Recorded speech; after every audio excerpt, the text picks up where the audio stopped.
So welcome guys to our channel, welcome to our new video. आज कुछ बहुत important news आ रहे हैं, कुछ इंपॉर्टेंट ट्रांसफर लिंक्स आ रहे हैं, उसके बारे में थोड़ा बहुत बात करेंगे। और आज एक इंपॉर्टेंट मैच है, that is city versus Chelsea का, उसके बारे में बात करेंगे। और प्रीमियर लीग में मैनचेस्टर यूनाइटेड के खेमे से भी कुछ न्यूज़ आ रहे हैं, उसके बारे में बात करेंगे। चलिए तो स्टार्ट करते हैं। फर्स्ट हम लोग जान ही चुके कि पीएसजी के साथ जो एम्बापे का लिंक वो खत्म हो चुका है। पीएसजी आने वाले समर विंडो में पीएसजी छोड़ देंगे एम्बापे एंड होपफुली मदद ही ज्वाइन करेंगे।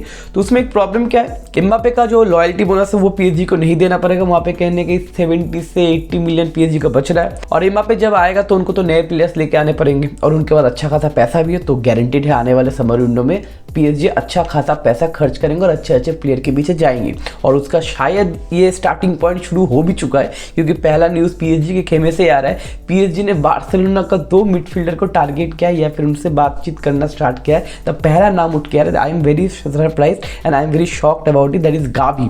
देखो गावी गवेरा हम लोग जानते कि लामासे का प्रोडक्ट है, 1.5 साल से बार्सिलोना का मेन स्क्वाड में है। अभी बंदा इंजर्ड है, अगले सीजन में कमबैक करेगा। एंड गावी के साथ लिंक आ रहा है एंड पीएसजी गावी के पीछे जा सकते हैं, क्योंकि हम लोग ये पता है पीएसजी का मिडफील्ड का उतना कंट्रोल कुछ नहीं है और अच्छे खासे मिडफील्डर नहीं है। जो विराती टाइप जो मिडफील्डर थे पीएसजी में, विराती जाने के बाद उस टाइप का मिडफील्डर पीएसजी के पास नहीं है। तो गावी के पास अप्रोच हुआ है एंड आई थिंक 100 मिलियन का कहने की अप्रोच होगा। Gavi why I am very shocked because Gavi के पास जो टैलेंट या फिर गावी का जो कैरेक्टर है वो आने वाले समय में बारसा का कैप्टन भी हो सकता है। जो जावी ने आज बोला भी है कि गावी कहीं नहीं जाएगा भाई, गावी आने वाले फ्यूचर में उसको बारसा का कैप्टनशिप भी लेना, कैप्टन होना भी है। और जो उसके पास कैरेक्टरिस्टिक्स है। लेकिन आजकल का ट्रांसफर विंडो बोलो या फिर आजकल का बिजनेस मॉडल बोलो या फिर आजकल का जनरेशन बोलो, कोई भी लॉयलिटी आप किसी भी प्लेयर से उतना एक्सपेक्ट नहीं कर सकते। ऑल्दो बारसा का प्रोडक्ट है, गावी के साथ तो लॉयल्टी का काम हो सकता है, लेकिन मे बी बट ऑब्वियस। लेकिन मैं एक क्वेश्चन पूछना चाहता हूँ बारसा फैन से,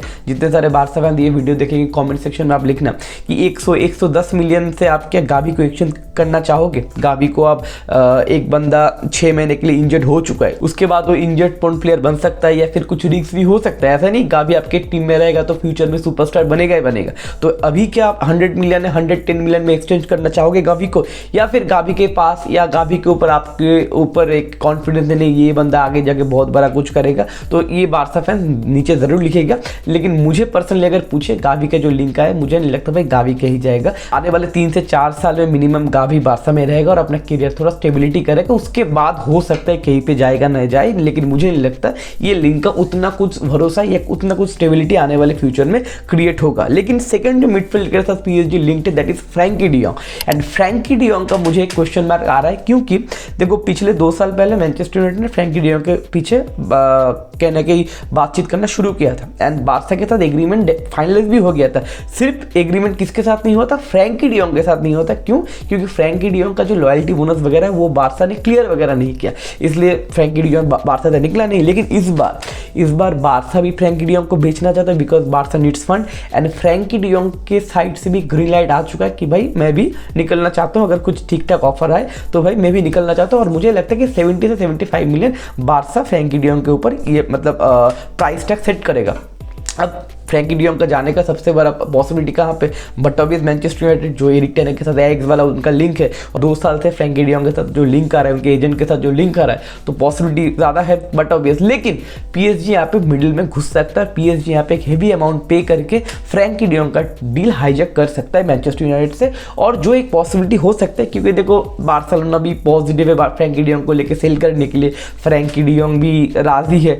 तो मुझे लगता है पीएसजी का लिंक धीरे धीरे बाद में स्ट्रॉन्ग हो सकता है अगर मैनचेस्टर यूनाइटेड बीच में ना घुसे तो देखना पड़ेगा आने वाले फ्यूचर में। मुझे तो नहीं लगता गावी वाला जो लिंक है वो डेवलप्ड होगा, लेकिन मुझे लगता है फ्रैंकी डियोंग वाला डील आने वाले 1-1.5 महीने के अंदर डेवलप हो सकता है। अभी देखना पड़ेगा पीएसजी कैसे इस चीज को हैंडल करता है। लेकिन पीएसजी और भी 2 प्लेयर के पीछे, ये तो हो गया मिडफील्डर। अभी आते हैं अटैकर। पहला अटैकर के पीछे जो पीएसजी दैट इज राफेल लियो, क्योंकि देखो लेफ्ट विंगर चाहिए। किलियन एम्बापे जैसा एक प्लेयर आपके टीम छोड़ के जा रहा है तो आपको एक वर्ल्ड क्लास प्लेयर चाहिए, क्योंकि किलियन एम्बापे को आपको फुलफिल करना है, उसका जो एम्प्टीनेस है आपके टीम में Rafael Leao can be your big project, Rafael Leao can be your man for PSG, but अभी उसका जो पोटेंशियल है AC मिलान में पिछले 2-2.5 साल से जो राफेल लियो परफॉर्मेंस दिया है पोर्तुगल में, बताओ, ये फिर AC मिलान में बताओ काबिल तारीफ है। तो AC मिलान का एक PSG का एक अच्छा मूव हो सकता है राफेल लियो। एक और ऑप्शन PSG के पास है, दैट इज मार्कस रैशफोर्ड। बहुत सारे लोग शॉक्ड होंगे भाई मार्कस रैशफोर्ड कहाँ से है। देखो पिछले 1 साल पहले, मतलब पिछले साल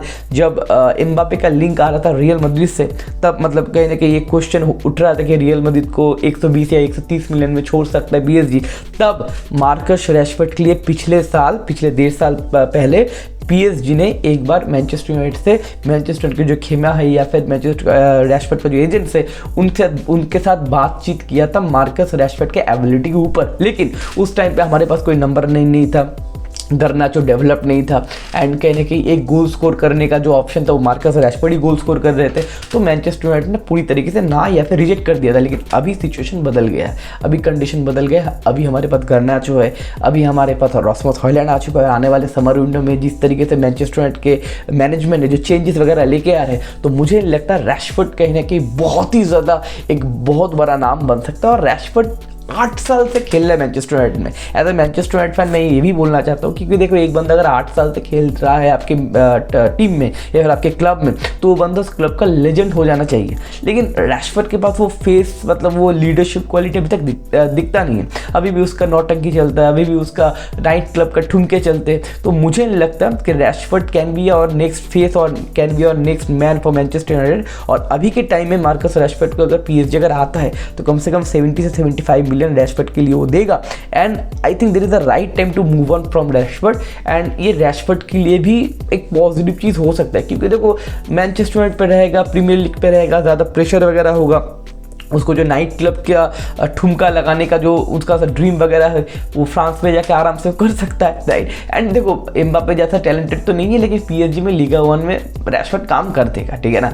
और मैनचेस्टर यूनाइटेड में डिसीजन मेकिंग जो हो रहा है, मैनेजमेंट का जो चेंजेस वगैरह हो रहा है, मुझे लगता है उस कमिटमेंट का लेवल रैशफोर्ड के अंदर है। तो मुझे लगता है रैशफोर्ड से मूव ऑन करना चाहिए। जितने सारे मैनचेस्टर यूनाइटेड फैन ये वीडियो देख रहे हो, मुझे कॉमेंट सेक्शन में ज़रूर बताना कि आपको क्या लगता है, मार्कस रैशफोर्ड को हम फेस बना सकते हैं आने वाले फ्यूचर पे, या फिर it is the right time to move on from Marcus Rashford. मुझे लगता है कि मूव ऑन करना चाहिए, राइट। अब नेक्स्ट न्यूज़ जो आ रहा है वो रियल मैड्रिड से आ रहा है। एंड पापा पेरेज, हमारे जो फ्लोरेंटिनो पेरेज है, वो अलग मूड पे है। तो अभी फीफा का जो टीम है वो बनाने की कोशिश नहीं, उसके प्लानिंग पे जुड़ गए। ऑलरेडी बेलिंगम बोलो, रॉड्रिगो बोलो, विनीशियस तो हो ही गया। आज सुबह एम्बापे का भी न्यूज़ थोड़ा बहुत आ ही गया। हम लोग पता ही है कि 99% श्योर हो गया आने वाले समर विंडो में Kylian Mbappe Real Madrid join करेगा।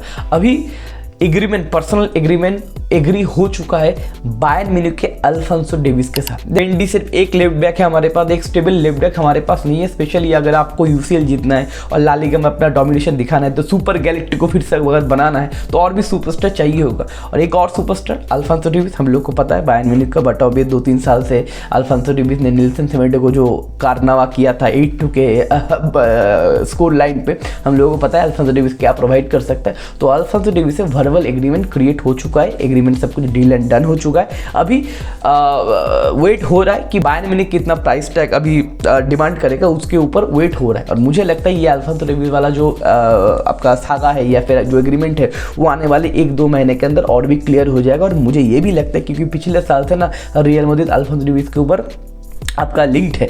रियल मैड्रिड 2 विंग बैक के साथ लिंक है कि रीस जेम्स, लेकिन रीस जेम्स को मतलब ओवरलैप कर गया Real Madrid, because Reece James का इंजरी रिकॉर्ड बहुत ही गंदा है। अब मुझे लगता है आने वाले 2-3 महीने के अंदर इस बार के समर विंडो में आपको अल्फोंसो डेविस भी रियल मैड्रिड के जर्सी में दिख सकता है।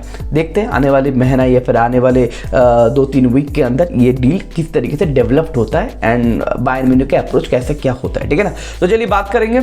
उसके बाद मैनचेस्टर यूनाइटेड से कुछ न्यूज़ है। मैनचेस्टर यूनाइटेड का जो राइट विंग का प्रॉब्लम हम लोगों को पता है कि मार्कस रैशफोर्ड का मैंने थोड़ा बहुत आपको लिंक दे दिया है कि मार्कस रैशफोर्ड अगर समर विंडो में जाएगा तो हमारे पास एक विंगर चाहिए होगा, फॉरवर्ड चाहिए होगा, जो एक ऑप्शन है दैट इज ग्रीनवुड। लेकिन ग्रीनवुड का बहुत बड़ा क्वेश्चन मार्क है, ग्रीनवुड फिर से गेटअप से मैनचेस्टर आएगा कि नहीं, राइट। तो अभी एंटनी का भी मतलब फॉर्म अप एंड डाउन है, तो हमें लोगों को एक और विंगर चाहिए। गर्नाचो भी राइट विंगर नहीं है, राइट विंग पे खेल रहा है, लेकिन गर्नाचो तो लेफ्ट विंगर। अमाद डियालो भी हमारे पास है, लेकिन एक विंगर और भी चाहिए। इसलिए मैनचेस्टर यूनाइटेड क्रिस्टल पैलेस के ओलिसे के साथ लिंक्ड है। बंदा राइट विंगर है, इस प्रीमियर लीग में अच्छा खासा फॉर्म में भी है बंदा। पिछले 2 सीजन से बंदा क्रिस्टल पैलेस पे अच्छा परफॉर्म भी कर रहा है। इस सीजन का अगर परफॉर्मेंस बोले दैट इज 11 मैच में 8 बंदे ने स्टार्ट किया, उसमें से 6 गोल और 3 असिस्ट है। राइट विंग सिचुएशन पे हम लोग जो एक्सपेक्ट करते हैं, डायरेक्ट प्लेयर, ड्रिबल करना प्लेयर बोलो या फिर फाइनल तक में बम्बार्ड करना बोलो, बॉल लेके ज़्यादा नॉटंकी नहीं करना बोला लाइक एंटनी, तो अगर हम लोग ओलिसी के साथ हम लोग जाएंगे तो मेरी तरफ से एक पॉजिटिव पॉइंट है कि भाई Olise can be our man. Olise is not a big huge name but Olise can be our man. आने वाले 2-3 साल के अंदर हमारा जो राइट विंग का जो ऑप्शन है, जो नैनी के बाद हम लोगों के पास एक राइट विंगर नहीं है, एक राइट विंगर हम लेके आए एंटनी, लेकिन एंटनी काम नहीं किया। ये भी हो सकता है एक कंपटीशन आने के बाद एंटनी का कोई ग्रोथ आए। आप जानते हो लूक शॉ बहुत दिन पहले 2 साल या 3 साल पहले लूक शॉ का एक डेप्थ आया था करियर में, उसके बाद हम लोगों ने साइन किया था एलेक्स टेलेस। एलेक्स टेलेस का साइन होने के बाद लूक शॉ का फॉर्म भी फिर से वापस आ गया था। तो कहने की कंपटीशन जब होता है ना, तब एक वो होता है, हंगरनेस क्रिएट होता है। तो हो सकता है ओलिसी आ जाने के बाद एंटनी का भी कहीं ना कहीं एक पॉजिटिविटी क्रिएट हो, बिकॉज एंटनी तो हम लोग ने एएक्स में थोड़ा बहुत देखा है, एंटनी उतना भी खराब प्लेयर नहीं है। हो सकता है प्रीमियर लीग का प्रेशर बताओ या फिर एडजस्टमेंट बताओ, कुछ गड़बड़ है, मेंटल से पे कुछ गड़बड़ है, अगर कंपटीशन दिखे तो कुछ चेंजेस हो सकता है। तो देखते हैं ओलिसी का जो साथ जो लिंक वगैरह आ रहा है उसका क्या डेवलप आने वाले समर विंडो में होगा। इसके बाद हम बात करेंगे कल प्रीमियर लीग के बहुत सारे मैचेस है, आर्सेनल का भी मैच थे, लिवरपूल के भी मैच थे, लेकिन वो सब मैच उतना इंपॉर्टेंट नहीं है। लेकिन जो कल का जो मेन मैच है that is Manchester city versus Chelsea का मैच, बड़ा मैच है, एटिहाद में मैच है। बहुत इंपॉर्टेंट मैच इसलिए भी बिकॉज टाइटल चार्ज के लिए एक बहुत इंपॉर्टेंट चीज़ है, क्योंकि कल अगर सिटी मैच ड्रॉ करता है या फिर हार जाता है कहीं से भी, तो ऑल दो उतना थ्रेटफुल नहीं लग रहा है मेरे को Chelsea, specially in away field या फिर स्पेशली इन एटिहाद। लेकिन अगर कुछ गड़बड़ होता है तो इसका डायरेक्ट फायदा मिलेगा आर्सेनल या फिर लिवरपूल को। अब अगर चेल्सी का हम लोग रन अप फॉर्म देखें, एस्टन विला को उन्होंने बहुत गंदी तरीके से हराया था, डोमिनेट करके हराया था 3-1 से।